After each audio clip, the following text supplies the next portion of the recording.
Bien-aimés, nous vous saluons tous au nom de Jésus. Nous sommes dans la joie de vous retrouver encore aujourd'hui dans notre émission Le Parcours. Notre émission, nous parlons de mariage, nous conseillons les couples, nous parlons de la famille, des enfants, parce que le ministère commence dans la famille. Et si les familles sont soudées, si les familles sont solides en Christ, Amen, les églises seront solides. Parce Amen, que tout ce qui compte aux yeux de Dieu, c'est l'église, c'est la vie de l'église, l'avancement de l'église. Rappelons-nous que l'église, c'est l'épouse de Christ. Amen. Christ est venu donner sa vie pour que l'église tienne. Alors si la famille, qui est le modèle de, qui suit le modèle de Christ, qui est l'époux, et l'église qui est l'épouse, si dans les foyers, nous suivons ce modèle-là, nous serons solides et l'église sera solide. Alors, sans plus tarder, nous allons partager la parole de Dieu. Quand nous commençons dès le début de la création même du couple, quand Dieu a créé le couple, ce qu'il avait comme plan, c'était que l'un et l'autre vivent ensemble pour partager tout ce qu'ils ont, tout ce qu'ils sont, pour devenir une seule chair.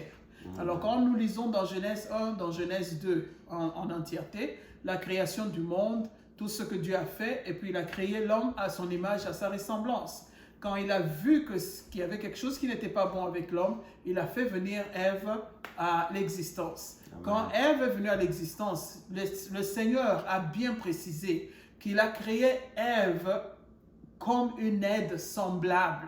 Ça veut dire que elle est comme Adam, mais elle est venue pour compléter Adam. Elle est venue pour aider Adam. Ce n'est pas qu'Adam est un faiblard et qu'il ne connaît rien ou bien qu'il est anormal, mais il a créé Ève pour que Adam trouve une compagne en Ève, pour que Adam ne soit plus seul, pour que Ève vienne l'aider.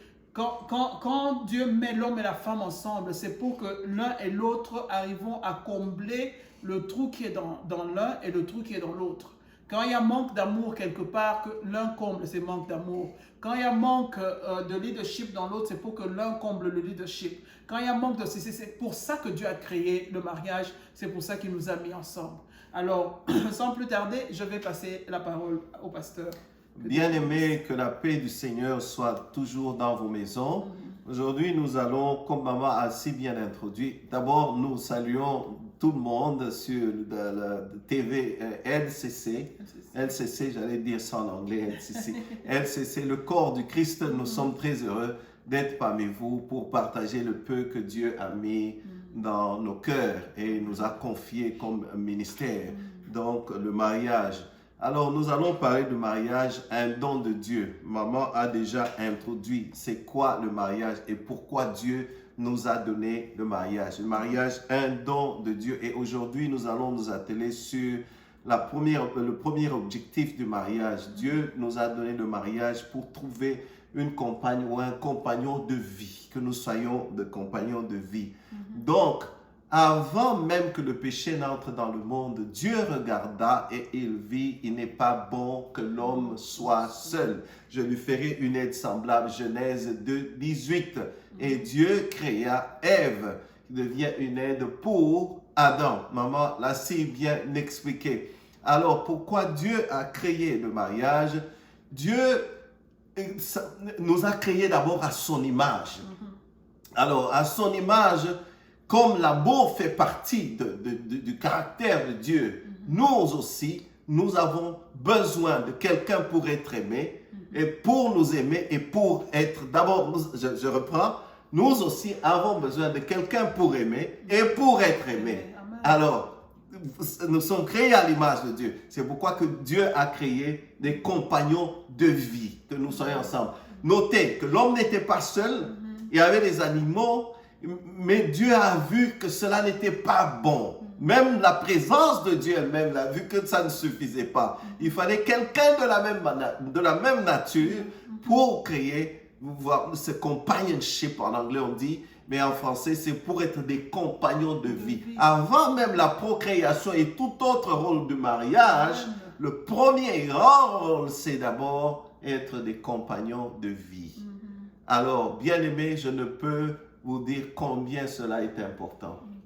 L'une des plus grandes joies de ma vie, c'est d'avoir mon épouse, de maintenant que nous grandissons en âge, je ne puis attendre chaque fois de rentrer d'être en sa présence, même si parfois on se faute, mais je ne peux attendre d'être en sa présence pour parler parfois jusqu'à 2 heures et à 3 heures du matin. Voilà un peu ce pourquoi Dieu a créé le mariage. Nous sommes faits l'un pour l'autre. Oui, maman. Alors, quand Dieu crée l'un pour l'autre, je sais qu'il y a beaucoup de gens qui ont ce problème et beaucoup de questions là-dessus. C'est que, comme papa a bien dit, les frottements ne peuvent pas manquer parce que nous sommes des êtres humains d'abord.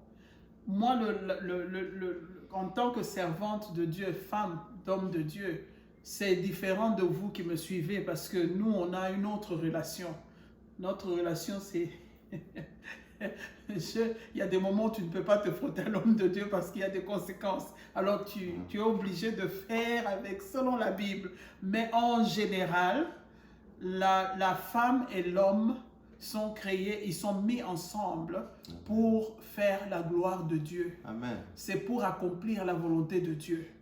Dieu n'aime pas les frottements, Dieu n'aime pas les disputes, Dieu n'aime pas, il n'est pas dans ça.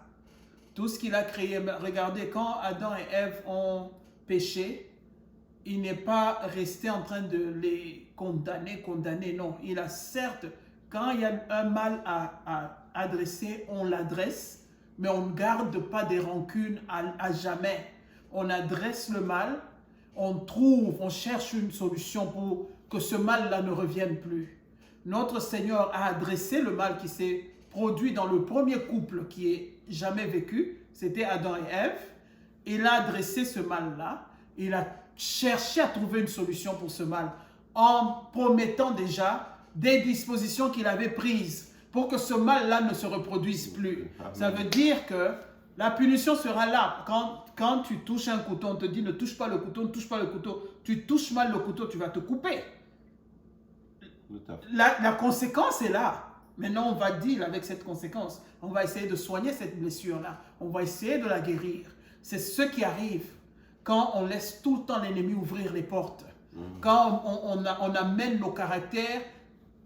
Je crois que les gens ne savent pas qu'on va au mariage, c'est pour apprendre à laisser un côté de notre caractère tomber. Amen. Tout à fait, oui. Quand on veut garder tout le moi personnel, c'est là que le conflit augmente. Il y a un côté du caractère qu'on doit laisser tomber parce qu'on doit trouver un juste milieu pour que les deux caractères se marient et deviennent un. Devant Dieu, quand il regarde le couple tel, il voit un seul homme. Amen. Une seule pensée, un seul sentiment qu'il voit dans votre maison. Alors nous sommes appelés à nous compléter. Amen. Pour vivre une harmonie d'une relation pour la vie. Amen. Là où l'un a des faiblesses, la force de l'autre vient combler ces faiblesses-là. Là où l'un a, je ne sais pas, plus de force, la faiblesse de l'autre vient atténuer. Parce qu'il y a des moments où la plus de force, là, en fait, c'est des étincelles devant les yeux du diable qui attirent son attention pour qu'il vienne vous attaquer. Alors, Dieu a orchestré ça pour qu'on se mette ensemble, pour qu'il n'y ait pas de grandes différences, qu'on marche sur le juste milieu, qu'on travaille dessus pour que nous-mêmes on ait la paix et pour que Dieu trouve gloire là-dedans. Amen. Amen. Alors, maman a tout à fait raison, bien-aimée. Ce qu'il faut retenir alors avant que nous puissions terminer cette émission, c'est que le mariage est une idée de Dieu. C'est un don de Dieu. Il est venu de Dieu. Alors, comme nous venons de le souligner, le premier objectif que Dieu avait, c'est de créer des compagnons de vie. Alors, nous devons tout faire, tout ce qui est à notre pouvoir pour passer le temps ensemble. Et les couples qui passent le temps ensemble, s'amusent ensemble et parlent, méditent la Bible ensemble, ceux qui vont à l'église ensemble durent longtemps, leur mariage dure longtemps. Donc voilà un peu aujourd'hui ce on voulait partager avec vous. Que le Seigneur vous bénisse. Nous allons continuer la fois prochaine. Amen.